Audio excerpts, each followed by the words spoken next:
Recuento de eritrocitos. Fundamento. El recuento de eritrocitos consiste en diluir la sangre con un diluyente apropiado, el cual debe ser isotónico para evitar la lisis y la estructura dentada de los eritrocitos. Además debe prevenir su aglutinación. La dilución deberá hacerse en proporción exacta y posteriormente se examinará al microscopio un volumen conocido de la muestra colocada en el hemacitómetro, cámara de Neubauer, contando el número de elementos que se encuentran en la retícula de la cámara, y mediante una operación matemática se obtiene la cifra total de células. Técnica. 1. Mezclar la sangre por lo menos durante 5 minutos. 2. Llenar con sangre la pipeta de toma hasta la marca 0.5. 3. Diluir con el líquido diluyente de Gower, llenando hasta la marca 101. Se debe evitar la formación de burbujas que alterarían la dilución. Para ello se recomienda rotar la pipeta al aspirar y mantenerla en posición vertical. El exceso en la punta se elimina con papel secante. Con esto obtenemos una dilución 1:200. 4. Agitar durante 1 minuto en el agitador eléctrico. 5. Inmediatamente eliminar los 4 primeras gotas y cargar la cámara de Neubauer en sus cuadrículas. Dejar reposar 1 minuto a temperatura ambiente que permita la sedimentación de las células. 6. Colocar al microscopio con objetivo seco fuerte 40X, verificando primero que la distribución de las células es homogénea. En caso contrario, se deberá repetir la prueba. La cuenta se realiza en 80 cuadros pequeños del área central de la cámara, seleccionando para ello un cuadro mediano central y 4 angulares. 7. Multiplicar el número de eritrocitos contados por 10.000 para obtener el total de glóbulos rojos por al cuadrado de sangre. La fórmula utilizada para realizar los cálculos es la siguiente: n por 200 por 10x 400 entre 80 igual a n por 10.000. Significado clínico. Resultados normales. De los hombres sería de 4,32 a 5,72 millones de glóbulos por microlitro. En mujeres de 3,9 a 5,03 millones de glóbulos por microlitro. Resultados anormales. Valores más elevados que los normales. Si tiene el RBC más elevado que lo normal, se dice que tiene eritrocitosis. Las causas de estos podrían ser fumar cigarrillos, afección cardíaca congénita, deshidratación, carcinoma de las células renales, cáncer de riñón, fibrosis pulmonar, policitemia vera, enfermedad de la médula ósea que ocasiona la superproducción de RBC y está relacionada con una mutación genética. Cuando usted se traslada a mayor altitud, el recuento de RBC podría aumentar por varias semanas, ya que hay menos oxígeno en el aire. Determinación del hematócrito. Fundamento. El hematócrito o volumen globular porcentual mide el porcentaje del volumen total de sangre ocupado por glóbulos rojos. Su determinación se basa en la separación de los eritrocitos y el plasma mediante una centrifugación capaz de empacar a los hematíes en el menor volumen posible. Este será llevado a 100% con el total de sangre, por lo que el resultado se expresará como un porcentaje. El volumen del plasma que queda atrapado entre las células debe ser el menor posible para evitar mediciones erróneas. Es obvio que el anticoagulante utilizado para realizar esta determinación es capaz de mantener inalterado el volumen eritrocitario. Técnica para macrométodo de Weintraub. 1. Mezclar la sangre por inversión por lo menos durante 5 minutos, no agitarla. 2. Llenar un tubo de Weintraub hasta la marca 0.10 usando una pipeta Pauster. Es importante vigilar que no se formen burbujas en la columna de sangre o en el fondo del tubo al llenarlo. Esto se logra haciendo resbalar la sangre por las paredes del tubo, iniciando en el fondo y sacando la pipeta a medida que se va llenando. 3. Centrifugar al tubo a 3000 RPM durante 30 minutos. Para un radio de centrífuga de 22 centímetros que da una fuerza centrífuga relativa a 2200 G. La velocidad de centrifugación se deberá ajustar al radio de la centrífuga, considerando que siempre se deberá tener una fuerza centrífuga relativa a mayor a 2000 G. 4. Leer el límite superior de la columna de eritrocitos inmediatamente por debajo de la capa gris de leucocitos en la columna de la derecha. Escala ascendente de 1-10 centímetros. 5. El resultado se forma en milímetros por ciento. Significado clínico. Los resultados normales varían en general en hombres de 40.7% a 50.3%. En mujeres de 36.1% a 44.3%, en recién nacido de 45% a 61%. Los valores bajos de hematócrito pueden deberse a anemia, sangrado, destrucción de los glóbulos rojos, leucemia, destrucción, desnutrición, deficiencias nutricionales de hierro, folato, vitaminas B12 y B6. Los valores altos de hematócrito pueden deberse a cardiopatía congénita, insuficiencia del lado derecho del corazón, poca agua en el organismo, niveles bajos de oxígeno en la sangre, cicatrización o engrosamiento de los pulmones, enfermedad de la médula ósea que causa aumento normal en los glóbulos rojos. Cuantificación de hemoglobina. Fundamento. La sangre se hemoliza por agregado de un agente tensoactivo con el ferricianuro de potasio. Se oxida el hierro ferroso de la hemoglobina para producir metahemoglobina. El cianuro de potasio estabiliza la metahemoglobina como cianometahemoglobina. La coloración producida es directamente proporcional a la concentración de la hemoglobina presente. Técnica. Debido a la cuantificación se realizará comparando lecturas fotométricas con las obtenidas de una solución patrón, mientras debemos realizar una curva de calibración. Curva de calibración. 1. Preparar una serie de tubos de la siguiente manera, que se presenta a continuación. 2. Mezclar cada tubo por inversión y dejar reposar durante 10 minutos. 3. Leer transmitancia a una longitud de onda de 540 nm ajustando a 100% con el tubo. 4.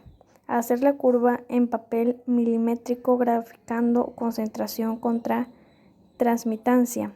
Una curva de calibración correcta debe ser una línea uniendo todos los puntos. 5. Cálculos. Se utiliza la fórmula siguiente. S por D entre 1000 igual a G de hemoglobina entre DL. Esta fórmula la utilizaremos para obtener todos nuestros resultados. Cuantificación de hemoglobina. Una vez obtenida la curva de calibración, podemos proceder a medir la hemoglobina en muestra de sangre de la siguiente manera.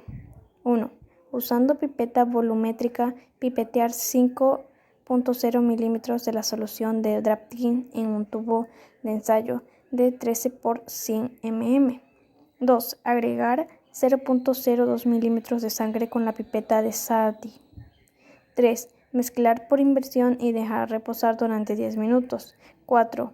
Leer transmitancia a 540 nm ajustando a 100% con blanco de cianometa. 5. Convertir el porcentaje de transmitancia en gramos de hemoglobina por decilitro usando la curva de calibración. 6. Un método alterno para la cuantificación sin usar la curva de calibración puede ser el uso de una solución patrón para obtener el factor de calibración. Significado clínico.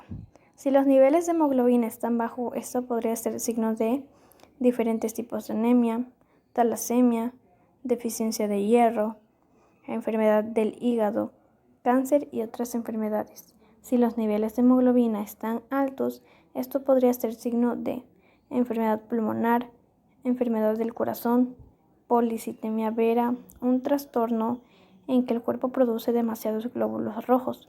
Puede causar dolores de cabeza, cansancio y dificultad para respirar. Práctica de los índices eritrocitarios.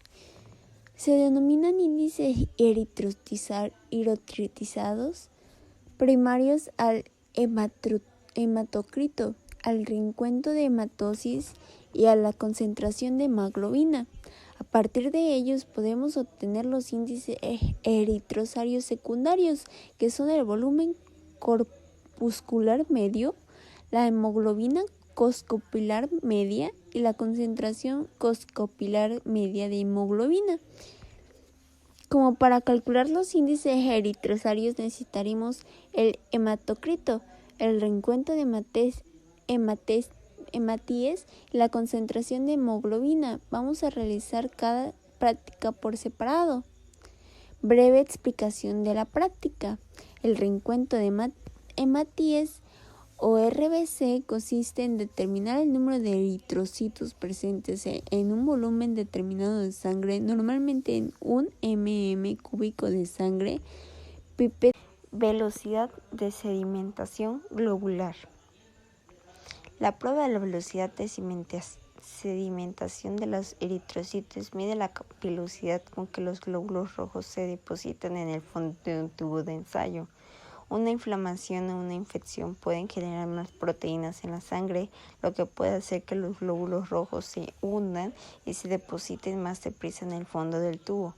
Cuando ocurre esto, aumenta la velocidad de sedimentación de los eritrocitos. La prueba de velocidad de sedimentación de los eritrocitos se puede hacer si un niño presenta signos de inflamación o de infección. Esta prueba también se usa para hacer un seguimiento de la evolución de infecciones como la enfermedad inflamatoria intestinal, la artritis y el lupus. Esta prueba también puede ayudar a los médicos a hacer un seguimiento de lo bien que está funcionando el tratamiento de una inflamación o infección. En la mayoría de los análisis de sangre se extrae una muestra de sangre a partir de una vena. A tal efecto, un proceso de la salud limpia la piel, coloca una goma torniquete alrededor del área para que las vendas se hinchen de sangre. Inserta una aguja en una vena en el brazo, sea en la cara interna del codo o bien en un dorso de la mano. Introduce la muestra de sangre en un frasco o en una jeringa, extrae la goma y retira la aguja de la vena. En los lactantes, la sangre se puede extraer a partir de una punción en el talón. Después de limpiar el área, el proceso de la salud hará una pequeña punción en el talón del bebé con una pequeña aguja o lanceta para recoger una pequeña muestra de sangre. La extracción de una muestra de sangre solo provoca molestias de carácter temporal y lo único que se siente es breve pinchazo. Algunos de los objetivos de la velocidad de sedimentación globular: comprender el concepto de BCG y su importancia clínica, conocer los procesos de BCG cuando se altera, aprender a realizar una lectura de BCG a la primera hora, realizar la lectura de BCG del alumno. La sedimentación globular se realiza en 3 etapas: una hemaglutinación o tendencia de formar pilas de monedas. Cuanto mayor sean los grados, mayor será la velocidad de sedimentación. Sedimentación de los hematíes hacia el fondo del recipiente. Acúmulo de los hematíes en el fondo del recipiente. En un individuo normal, la BCG se mantiene constantemente gracias al equilibrio entre la albúmina y el resto de proteínas plasmáticas. Es una prueba muy inespecífica de una gran utilidad, ya que ese aumento es siempre de un signo de enfermedad. La BCG también se correlaliza con la actividad de enfermedad y puede ser útil para el seguimiento de ciertas infecciones, entre las que destacan los procesos inflamatorios crónicos, o para evaluar la respuesta citostáticas. Conceptualmente, la BCG mide la agregabilidad de los hematíes y depende de concentración, tamaño y hematíes, diferencia de densidad entre los hematíes y el plasma, viscosidad plasmática y temperatura ambiente. Fundamento.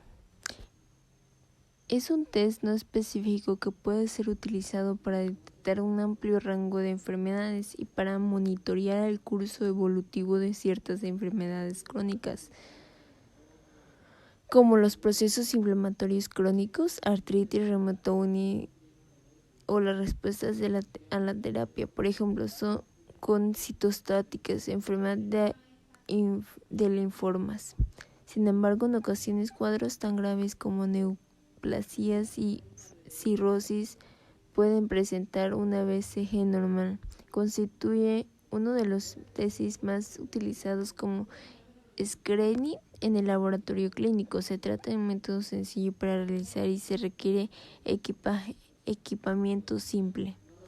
El mecanismo por el cual se produce la eritrosedimentación no está completamente dilucidado, pero parece obedecer a la interacción electrostática entre superficie de los GR y diversas proteínas del plasma que favorecen fibrinógeno y glóbulas o disminuyen albumina a la agregabilidad de estas células.